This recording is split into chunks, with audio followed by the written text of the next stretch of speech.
ही घरं मिळत आहेत आणि आपल्याला माहित आहे की आपण देवेंद्रजी फडणवीस जे सांगतील ते निश्चितच घडतंय, कारण राजकारणातला बाप म्हणून घेणारा कमी वयामध्ये फक्त देवेंद्रजी फडणवीसच आहे. म्हणून तुम्हाला सगळ्याला सांगू इच्छितो की आपल्याला या शहरामध्ये अनेक योजना दिल्या आणि शहराचे सगळे जे महामार्ग आहेत ते सगळे 4 पदरी करून सिमेंटचे रस्ते झाले. या शहरामध्ये स्मार्ट सिटी आणलं. या शहरामध्ये 200 खाटाचा सहकारी जरा दवाखाना, आपण जे सिव्हिल हॉस्पिटल म्हणत होतो पूर्वी कधी नव्हतं, ते फक्त देवेंद्रजी फडणवीस मुख्यमंत्री असताना ते सिव्हिल हॉस्पिटल मिळालं.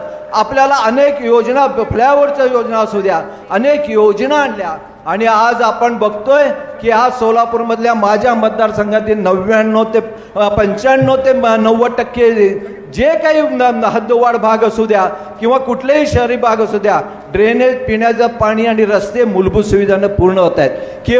केवळ देवेंद्रजी फडणवीस मुख्यमंत्री असल्यामुळेच साध्य झालं. त्यांनी दिलेले विशेष निधी असू द्या किंवा त्यांनी दिलेलं सोलापुरावर प्रेम असू द्या, ह्या अंतर्गत मिळालं.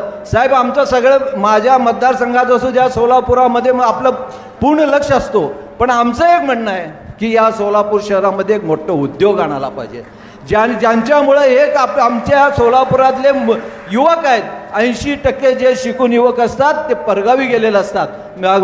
पुणे असू द्या, मुंबई असू द्या, बेंगलोर असू द्या, हैदराबादमध्ये असतात. आणि दुसरी गोष्ट म्हणजे एखादा उद्योगधंदा मोठा आणलं तर या सोलापुरामध्ये आपल्या या हाताला कामं मिळतील आणि लहान सहान उद्योगाला आपल्याला चालना मिळेल. म्हणून तुम्हाला या विनंती करतो की या सोलापूर शहराच्या वतीनं की तुम्ही एक चांगलं उद्योगधंदा आणि एक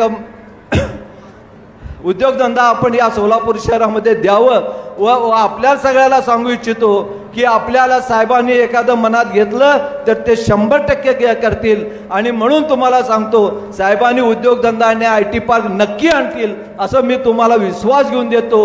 हे कार्यकर्ते आहेत साहेब सोलापूरमध्ये, ज्यांनी आपले 40 वर्ष झालं माझ्या मतदारसंघात भारतीय जनता पक्षाचं शीट कायमपणे, लोकसभा असू द्या, विधानसभा असू द्या किंवा महानगरपालिका असू द्या, जास्तीत जास्तपणे लीड मिळवून देतात. हेच ते कार्यकर्ते आहेत ज्यांनी मला 5 वेळा निवडून दिले ह्या मतदारसंघातून. ह्यांच्या बळावर मी 5 वेळा निवडून आणलो. त्या कार्यकर्त्यांनी ज्या सुखादुखामध्ये नागरिकांच्या सहभाग होऊन जे काम करतात, खरंच त्यांचं किती प्रशंसा तुमच्या समोर करावं तेवढं सगळ्यांचं कमी आहे.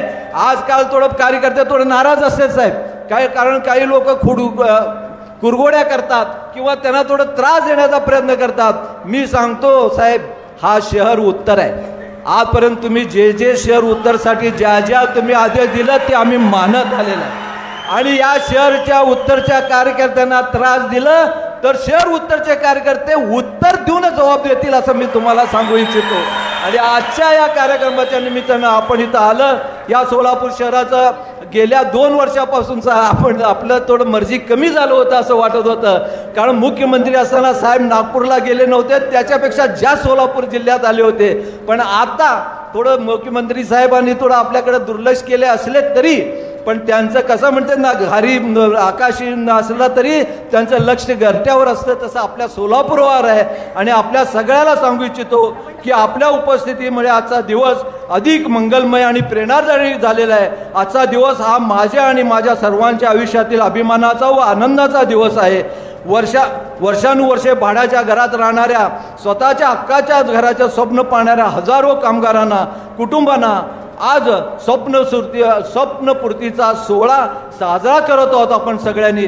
आणि आपल्याला सांगू इच्छितो, आज आपल्या सगळ्यांना ज्यांना घरं मिळाले, या दैन्य राष्ट्रीय कामगार गृहनिर्माणाचे राबवण्याचं जे मुख्यमंत्री साहेबांनी केलेलं संकल्पना होतं, आणि त्यासाठी त्यांनी ड्रेनेजचा पाण्याचा प्रश्न असू द्या, पिण्याचा पाण्याचा प्रश्न असू द्या, ड्रेनेजसाठी असू द्या किंवा इथल्या लाईटच्या संदर्भात असू द्या, विशेष निधी देऊन आपल्या ही संकल्पना कमी पैशात कसं मिळावं यासाठी त्यांनी सातत्यानं आपल्याला मदत केलेली आहे. आणि खरंच आज आपलं नाही तर साहेबाचंही स्वप्न पूर्ण झालेलं आहे या सोलापूर शहरामध्ये.